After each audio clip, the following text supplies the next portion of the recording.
So next point 8, is quite interesting. I've called it the big Harvard bribe of 1965.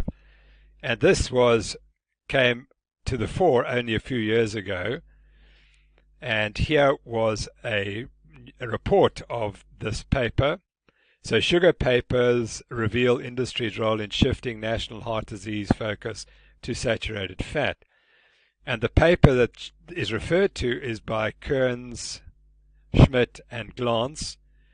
And the title is Sugar Industry and Coronary Heart Disease Research, a Historical Analysis of Internal Industry Documents. And the story is that on the 1st of July, 1965, the vice president of the Sugar Research Foundation in the United States paid a courtesy call to the Harvard Medical School, particularly the nutrition division, where he met with one or two of the professors there, and in his baggage that he carried with him were 4 articles that had just been published in the Annals of Internal Medicine in the June 1965 issue of the Annals of Internal Medicine. And his concern was that these 4 articles seemed to suggest that carbohydrates and sugar were detrimental to cardiovascular health. So remember, this is 1965. Keyes' hypothesis has been around since 1953, but there's plenty of interest in the role of carbohydrates causing hypertriglyceridemia, which may also be related to coronary artery disease. So the first of these 4 papers was by Ostrander and colleagues, and they reported that an elevated blood glucose concentration, even in the absence of diabetes, was at least as good a predictor of future CHD risk as was the blood cholesterol concentration. The second paper was by Frederick Epstein, who interestingly was one of Keyes' premier acolytes and who became one of his greatest supporters. But clearly in 1965 he wasn't quite so convinced. And he was involved in the very famous Tecumseh study, which is an epidemiological study of an entire population. And they also showed in the Tecumseh study that there was no relationship between the diet and blood cholesterol concentrations in that population. And that's one of about 20 or 30 studies showing exactly the same thing.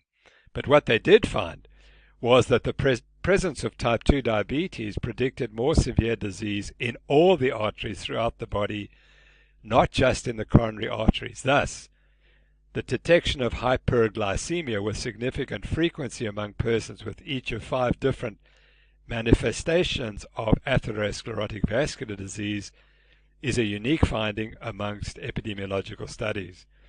So they were taking the relationship of diabetes beyond just the coronary arteries. Then the third paper was by Peter Q and David Bassett. And Q had been one of the finders of this carbohydrate-induced hypertriglyceridemia, and now he looked at the role of sugar in producing hypertriglyceridemia, not just carbohydrates. So it already linked carbohydrates to hypertriglyceridemia. Now he looked at sugar.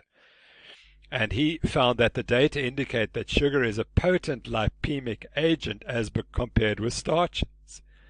And a high dietary sugar intake may well be the most important factor in the production of the clinically encountered type of hyperglyceridemia. And here's his graph or his data showing that in a group of people, when they ate their self-selected diet or they ate the sugar diet with carbohydrate as sugar, their triglycerides, phospholipids, and cholesterol all increased. However, once they replaced the carbohydrate from sugar as starch, all of the values fell again. But when they reintroduced sugar, all the values rose again. And it repeated as they removed the sugar and replaced it with starch, down went the values again. So that was fairly good evidence that sugar was causing hypertriglyceridemia, whereas starch seemed to be protective. That's a really interesting point that perhaps we haven't mentioned as much, that starch has a quite different effect than sugar on blood triglyceride concentrations. And the final article was an editorial by Margaret Olbrink, who was one of the first persons to say that triglycerides are an important cause of coronary heart disease. And she said that she then looked at the biological evidence that humans had humans had evolved eating a high-fat diets.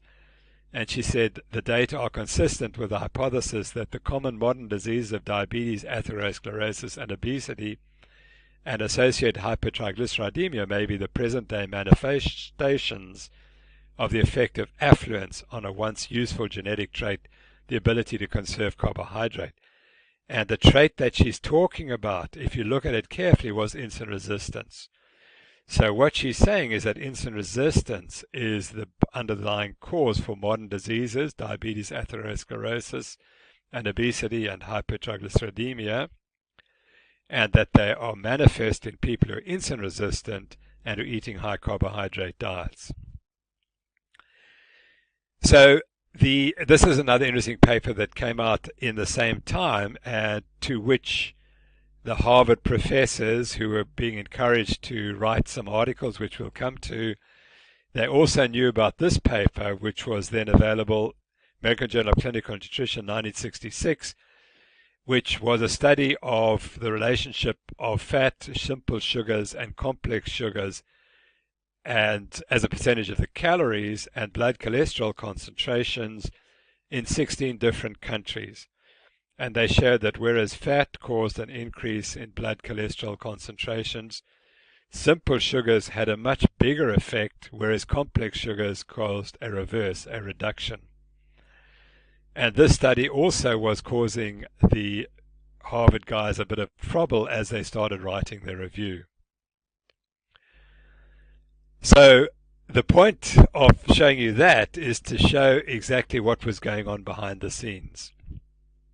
9 months into the project, in April 1966, Hegsted, who was one of the professors at Harvard, told the Sugar Research Foundation that the review had been delayed because of new evidence linking sugar to coronary heart disease. Every time the Iowa group published a paper, we had to rework a section in rebuttal. The Iowa group was this group who reported a positive association between sugar consumption and elevated serum cholesterol levels in this epidemiological associational type study. So what this shows was that Hegsted from Harvard was biased, significantly biased, because he was writing in April 1966 he was trying to downplay the sugar link to blood cholesterol concentrations and heart disease. And he was doing that because he'd been given money by the Sugar Research Foundation to write an editorial in the New England Journal of Medicine.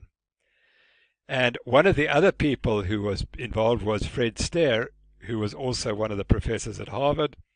And he was known to be an easy catch for industry.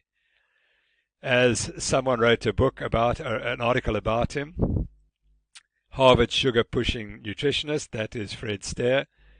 In all these disputes, Dr. Stair had played a Panglossian role by maintaining that DDT is harmless, sugar is good for you, and saccharin is pure pleasure and won't hurt you. And I had to look up what a definition of Panglossian is. It's someone who's marked by the view that all is the best in this best of possible worlds, someone who's excessively optimistic. So Dr. Stair was not someone who was particularly critical. He was only too happy to promote any idea that was optimistic. So Fred Stair combined with Robert McGandy and Donald Hegsted from Harvard to write this review in the New England Journal of Medicine, Dietary Fat, Carbohydrates, and Atherosclerotic Vascular Disease, with a concluding second part. And this is what they concluded in 1967. And this was a pivotal study because, in my impression or interpretation, this was the end of the debate that carbohydrates might be causing heart disease. From this moment on,